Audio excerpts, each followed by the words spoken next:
तो book of Esper की video को स्टार्ट करने से पहले जिन लोगों ने इसके पिछले 2 एपिसोड नहीं देखे तो वो लोग मेरे दोस्त के चैनल में जाके देख सकते हैं। इसके चैनल की लिंक मैंने डिस्क्रिप्शन में दे दी है। तो जिन लोगों ने देख लिया है तो उनके लिए स्टार्ट करते हैं इस न्यू एपिसोड को। बुक ऑफ एस्पर के इस एपिसोड के स्टार्टिंग में फैन कहता है, तुमने यंग संजी के लिए जो कुछ किया, मैंने तुम्हें उस फेवर के लिए एक चांस दिया, और अब जब तुम खुद ही सुसाइड करना चाहते हो तो फिर ये तुम्हारी प्रॉब्लम है। देन ये कहने के बाद जूफेन सबको इग्नोर करके अपने हाथों को वेव करता है और एक साइन को बनाता है। जूफेन के हाथ से निकलने वाले हर एक इशारे के साथ जूफेन की उंगलियां इस समय अंधेरे में चलने वाले जुगनुओं की तरह दिख रही थी, जो सैंगवान किंगियन की सांसें चुरा रही थी। और जो जूफेन के स्मूथ मूवमेंट्स थे वो जूफेन के एक्सपर्टनेस को शो कर रहे थे कि जूफेन एरेस को बनाने में कितना ज्यादा एक्सपर्ट है। और इस समय जो सैंगवान किंगियन थे उसे बहुत ज्यादा ही आश्चर्य हुआ ये सब कुछ देख करके। सैंगवान किंगियन बस इतना सोचती थी कि जो जूफेन है वो बस एक बहुत अच्छा सिर्फ एक एल्केमिस्ट है, लेकिन जो जूफेन था वो सिर्फ एक चीज में ही टैलेंटेड नहीं था, और एल्केमिस्ट के साथ साथ जूफेन एरेस में भी एक्सपर्ट था। ये सब कुछ देखने के बाद जो सैंगवान किंगियन होती है वो अपने मन में कहती है, आखिरकार ये आदमी है कौन। इस समय सैंगवान किंगियन के चेहरे पर एक अजीब भाव थे। इस समय जूफेन की आंखें बर्फ की तरह जमी हुई थी, और इस समय जूफेन का पूरा ध्यान सिर्फ वो एंडलेस वाटरफॉल और सिर्फ अपने हाथों पर था। देन वैसे ही जूफेन कहता है, ओ चांद उठो आकाश में, लहरों को चढ़ने दो और अपनी ऊंचाई तक पहुंचने दो, उन्हें चांद के माहौल में धुएं के रूप में प्रवेश करने दो,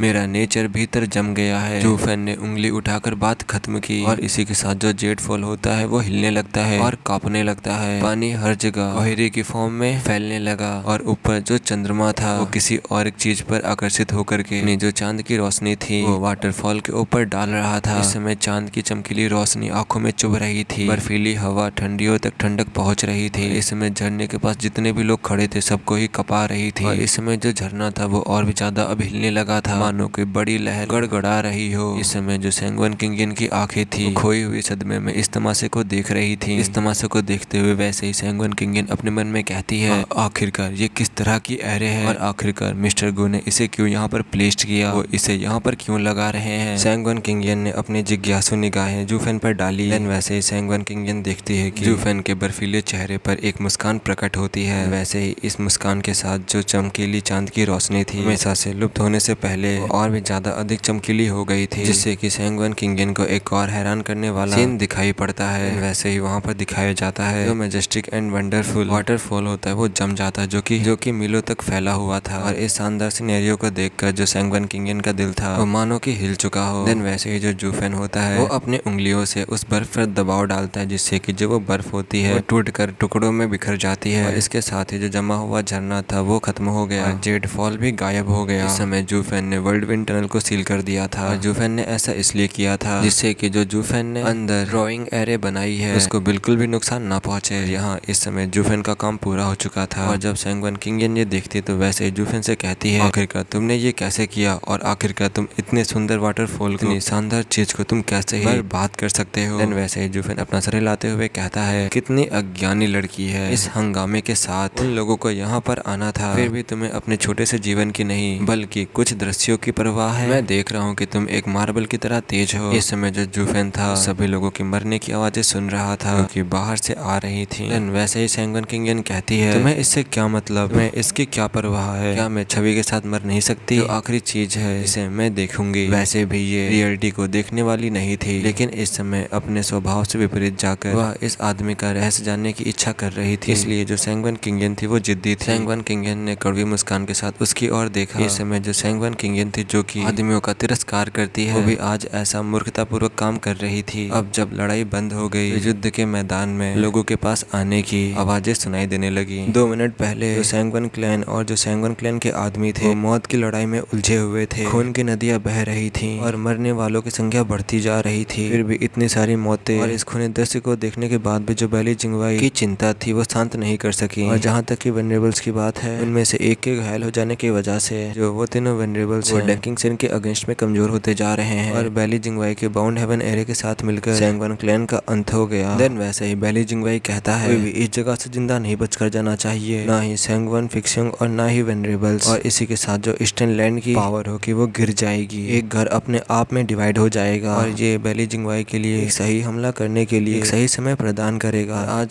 सैंगवान क्लैन के नष्ट हो जाने की वजह से चारों लैंड के अलायंस के बीच में एक दरार आ जाएगी, और सेंट्रल एरिया के पास के साथ वॉर करने का एक अच्छा मौका होगा। ऐसा लगता है कि बैली जिंगवाई के पास अपने जीवन काल में लैंड्स को जुट करने की संभावना थी। इस रात की लड़ाई ने सभी लैंड्स की एकता को इफेक्ट किया। बेली जिंगवाई ने इस लड़ाई को बहुत सम्मान दिया। बस इस समय एक ही बात थी कि जीत करीब होने के बावजूद भी एक ऐसी फीलिंग थी जिसे वो दूर नहीं कर सकता था। वैसे ही बेली जिंगवाई अपने मन में कुछ सोचते हुए कहता है, आखिरकार प्रॉब्लम कहाँ पर है, आखिरकार मैंने क्या मिस कर दिया। देन वैसे हमें सैंगवन क्लैन की आर्मी की तरफ दिखाया जाता है। वहाँ पर कुछ लोग कह रहे होते, क्लैन हेड हमारे आधे से भी ज्यादा आदमी मर चुके हैं और अब हम लोग ज्यादा समय तक होल्ड नहीं कर पाएंगे। क्लैन हेड हम घुसपैठ नहीं कर सकते, दुश्मन बहुत ताकतवर है। क्लैन हेड हम चारों ओर से घिरे हुए हैं। क्लैन हेड वेनरेबल्स लोग इससे ज्यादा सहन नहीं कर सकते। हर चीख जरूरी और विनाशकारी थी क्योंकि ये चीखें सैंगवन क्लैन के हेड यानी कि सैंगवन फिक्सियोन के खूनी कानों तक पहुंची। और फिर ये सब कुछ सुनने के बाद जो सैंगवन फिक्सियोन होता है वो अपने मन में कहता है, मैं गलत था, मैं पूरी तरीके से गलत था। सैंगवन फिक्सियोन को लालच में आकर ये जोखिम नहीं उठाना चाहिए था क्योंकि उसे पता था डैकिंगसन और जो बेली जिंगवाई हैं वो आसपास हैं, लेकिन फिर भी उसने स्वेरिंग स्वॉर्ड के लिए ये प्रयास किया और अब देखो उससे क्या मिला। और अगर सैंगवन फिक्सियोन नहीं होता तो फिर आज सैंगवन क्लैन की ये दुर्दशा नहीं होती, ये हालत नहीं होती, वेनरेबल्स लोगों पर इतना दबाव नहीं होता। ये सब कुछ क्लैन हेड का दोस्त था, उसने सिचुएशन को सही से नहीं आंका और इसके अलावा संकेतों को अनदेखा किया। वह थके हुए सैनिकों से दूर होकर जमीन पर पड़े हुए अपने सैनिकों की लाशों की ओर मुड़ा और उनके साथ और भी सैनिक थे जो कि बहुत भयानक चीखों के साथ और खून की धार के साथ वहां पर पहुंच रहे थे। उनकी चीखें उनके कानों में गूंज रही थीं और उनकी आंखों से खून के आंसू बह रहे थे। देन वैसे क्लैन हेड कहता है, भाइयों मैंने तुम सबको निराश कर दिया है। देन वैसे ही कोई कहता है वहां पर, क्लैन के हेड ऐसा मत कहो, ये सब कुछ उस चालाक बेली जिंगवाई की वजह से हुआ है, उसी ने हमें यहाँ पर फंसाया है। देन वैसे ही एक जेनेसिस स्टेज का एक्सपर्ट जो कि खून से इस समय लथपथ था, फिर वैसे ही कैसे न कैसे करके अपने आप को खड़ा करता है और फिर खून को थूकते हुए कहता है, हमें बस उससे पकड़ना है और सैंगवन फियोंग को हमें जाने देना होगा। उसी आदमी ने दूसरों को आगे बढ़ाया। फिर वैसे ही कहता, भाइयों मेरे पीछे आओ, बेली जिंगवाई को पकड़ो और क्लैन हेड को भागने में मदद करो। देन वैसे ही क्लैन के जितने भी मेंबर्स होते हैं सभी लोग चिल्लाते हुए कहते हैं, बेली जिंगवाई को पकड़ लो और क्लैन हेड को भागने में मदद करो। और ये कह करके बेली जिंगवाई की तरफ अटैक करने के लिए जाने लगते हैं, लेकिन जो इस समय बेली जिंगवाई था वो सैकड़ों गार्डों के पीछे बस शांति से खड़ा हुआ था ताकि वो उन सब का फायदा उठा सके। वैसे ही जो सैंगवन क्लैन के मेंबर्स होते हैं वो बेली जिंगवाई की तरफ आगे बढ़ने लगते हैं अटैक करने के लिए, लेकिन जो बेली जिंगवाई के गार्ड थे वो लोग बहुत ज्यादा ही निर्दयी थे। जो लोग अटैक करने के लिए आए थे उनके बस आसमान में शरीर के पार्ट्स और बस चीखें ही सुनाई दे रही थी। और फिर वैसे ही हमें कुछ देर बाद सैंगवन फिक्सियोन को दिखाया जाता है जो कि बहुत ज्यादा ही निराश होता है। इस समय जो सैंगवन क्लैन के जितने भी मेंबर्स थे वो सबके सब मारे जा चुके थे। सैंगवन फिक्सियोन निराश होकर जमीन पर गिर पड़ा, उसकी मरते हुए आंखों ने केवल खून देखा। इस समय सैंगवन फिक्सियोन का जो दिल था वो बस टॉर्चर की गिरफ्त में था। वैसे ही प्राइम मिनिस्टर से एक आदमी कहता है, मतलब एक गार्ड कहता है, प्राइम मिनिस्टर जी चारों ने अपनी इच्छा शक्ति खो दी है और जो लड़ाई है वो जल्द ही खत्म हो जाएगी और सर का जो प्लान था वो बहुत ज्यादा ब्रिलियंट एंड इनविंसिबल था। देन बेली जिंगवाई ने भी पत्थर की तरह चेहरा बनाकर सर हिलाया, लेकिन मुस्कुराने की बजाय भौहें सिकोड़ ली। उसने दूर की ओर शांति को देखा और कहा, लड़ाई पिछले 2 घंटों से चल रही है तो फिर स्वर्ड किंग फियोंग से कुछ क्यों नहीं आ रहा है, क्या यहाँ पर कुछ और चल रहा है। देन वैसे ही वहाँ पर कोई कहता है, हा हा प्राइम मिनिस्टर आप बहुत चिंतित लग रहे हैं, जब पूरा सैंगवन क्लैन यहाँ पर फंसा हुआ है तो क्या ही हो सकता है। गार्ड ने सिर झुकाया, और इसके अलावा जीत हमारी मुट्ठी में है, स्वर्ड किंग फियोंग के शामिल हुए बिना भी सब ठीक रहेगा,